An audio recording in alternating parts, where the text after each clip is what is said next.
जय माता दी दोस्तों, कैसे हैं आप सब। माता सरस्वती की कृपा आप पर व आपके परिवारजनों पर सदैव बनी रहे, इसी कामना के साथ एक बार फिर से आप सबका स्वागत है, अभिनंदन है आपके अपने YouTube चैनल में।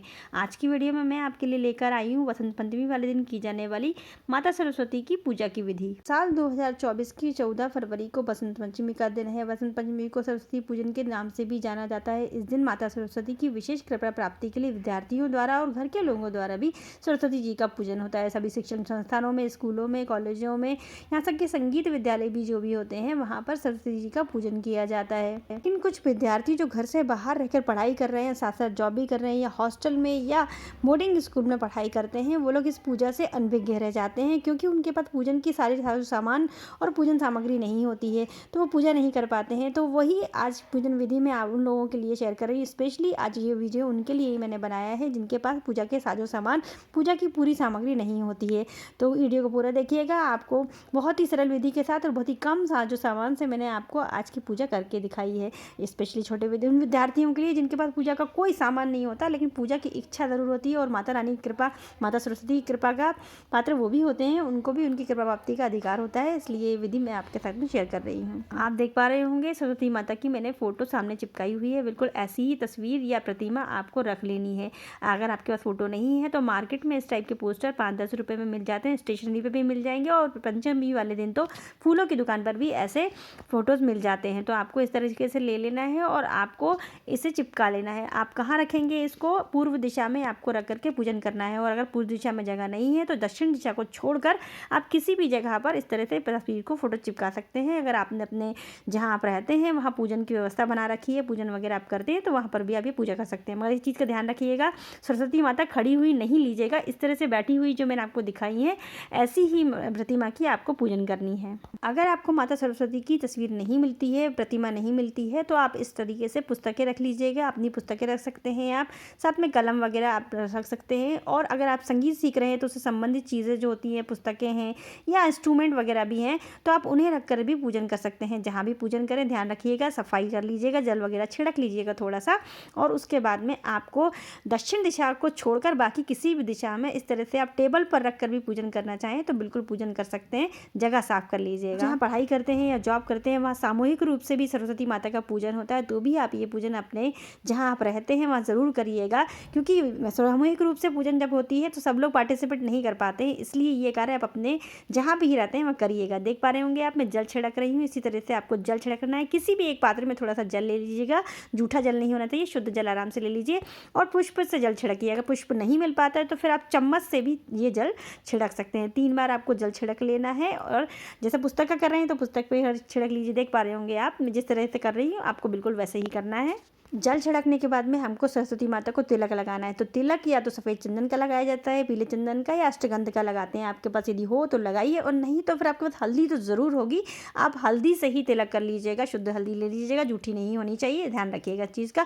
उसके बाद आप अक्षत छिड़क दीजिएगा, मतलब अक्षत मतलब चावल आपको छिड़क देना है। अब जिसकी भी पूजा कर रहे हो, इंस्ट्रूमेंट की, पुस्तक की, या माता सरस्वती की तस्वीर की, प्रतिमा की, आपको यही कार्य करना है। उसके बाद आप पुष्प अर्पित करेंगे। पुष्प पीले अर्पित करिएगा, प्रयास करिएगा पीले चीज़ें ही आप यूज़ करें। कपड़े वगैरह भी अगर आप पीले पहनना चाहें तो पहन सकते हैं।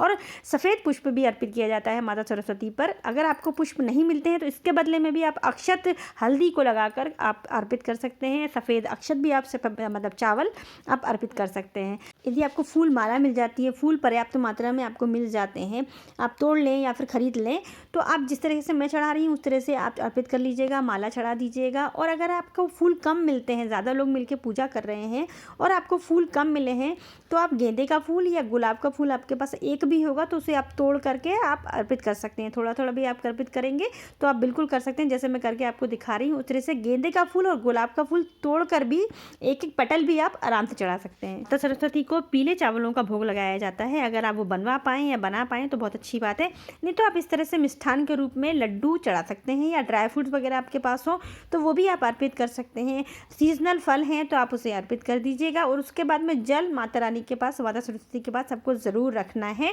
भोग रखने के बाद में। सरस्वती को मीठा और पीले का भोग लगाया जाता है, इस चीज़ का आप ध्यान रखेंगे। और आपको कुछ भी ना मिले तो आप केले का भोग लगा दीजिएगा। भोग लगाने के बाद में हमको आरती करनी है। तो आरती करने के लिए मैंने घी का दीपक बनाया है। इस तरह से दीपक बनाने की व्यवस्था आपके पास है, दिया बत्ती है आपके पास, तो आप पहले दीपक इस तरह बना दीजिएगा और दीपक का पूजन करके फिर आप आरती करिएगा। और अगर आपके पास दीपक नहीं है तो उसका भी अल्टरनेट मैं आपको आगे बता दे रही हूँ। देख लीजिए, जिस तरह से मैंने दीपक जला के रखा है उस तरह से आपको जला लेना है। और जैसे मैंने टीका लगा रही हूँ, हल्दी का टीका आप लगा देंगे और चावल अर्पित करने के बाद में फिर आप इस दीपक से आरती करेंगे। और अगर आपके पास इस तरह से दीपक नहीं है तो आप समझ लीजिए कि आपको करना क्या है। छोटी सी थाली ले लीजिएगा, छोटी सी प्लेट ले लीजिएगा, उसमें स्वास्तिक बना के थोड़े से अक्षत मतलब चावल रख लीजिएगा और उसी के ऊपर आपको कपूर रख देना है। कपूर 5-10 रुपये में मिल जाता है, वही आप कपूर ले लेंगे और उसको रख करके आप जला लेंगे और उसी से ही आप आरती कर देंगे। आरती आपको आखिरी में लिखी हुई मिल जाएगी। इस वीडियो में आपको मैं आरती भी बताने वाली हूँ और आपको स्क्रीन पर एक मंत्र डिस्प्ले हो रहा है, उस मंत्र के साथ में ये सारे कार्य आपको करना है। आरती होने के बाद में आरती की थाली पर से आप 3 बार जल घुमाएंगे और माता सरस्वती को आरती दिखाकर खुद भी आरती लेंगे और माता रानी के आगे हाथ जोड़कर प्रणाम करते हुए उनसे पूजा में हुई गलतियों के लिए क्षमा याचना करेंगे और उनका आशीर्वाद मांगेंगे और उनकी कृपा दृष्टि मांगेंगे। माता सरस्वती का पूजन सुबह 10-11 बजे से पहले आपको कर लेना है। 14 फरवरी के दिन, बुधवार के दिन ये पूजन होगा। अगर विद्यार्थी इस वीडियो को देख रहे हैं तो आशा करती हूँ कि बहुत उनको हेल्प मिलेगी माता सरस्वती की पूजा के लिए। पूजन जब हो जाएगी तो ये सरस्वती जी की अगर आप फोटो लेकर आए हैं तो उसे आप हमेशा के लिए अपने पास रख सकते हैं और पूरे साल भर माता सरस्वती की पूजा आप इसी तरह से आसानी से कर सकते हैं। नहीं तो प्रणाम तो रोज़ बोल के उनको आशीर्वाद ले ही सकते हैं। और पेरेंट्स यदि इस वीडियो को देख रहे हैं तो मैं उनसे उम्मीद करती हूँ, उनसे अनुरोध करती हूँ कि इस विधि को अपने बच्चों को ज़रूर बताइएगा जो आपसे दूर रहते हैं, तो वो भी माता सरस्वती का आशीर्वाद और उनकी कृपा दृष्टि ज़रूर ले पाएंगे छोटी सी विधि से पूजन करके। इस विधि से तो आप प्रतिदिन भी पूजन कर सकते हैं। तो आशा करती हूँ आपको वीडियो अच्छा लगा होगा। वीडियो अच्छा लगा हो तो वीडियो को लाइक कीजिएगा और ज़्यादा से ज़्यादा लोगों को शेयर कीजिएगा और मेरे चैनल को सब्सक्राइब करना मत भूलिएगा, क्योंकि मैं इसी तरह से पूजा पाठ से संबंधित वीडियोस अपने चैनल पर लगातार लाती रहती हूँ। तो मिलते हैं फिर अच्छी सी वीडियो के साथ, तब तक के लिए अपना और अपनों का ख्याल रखिए। जय माता दी।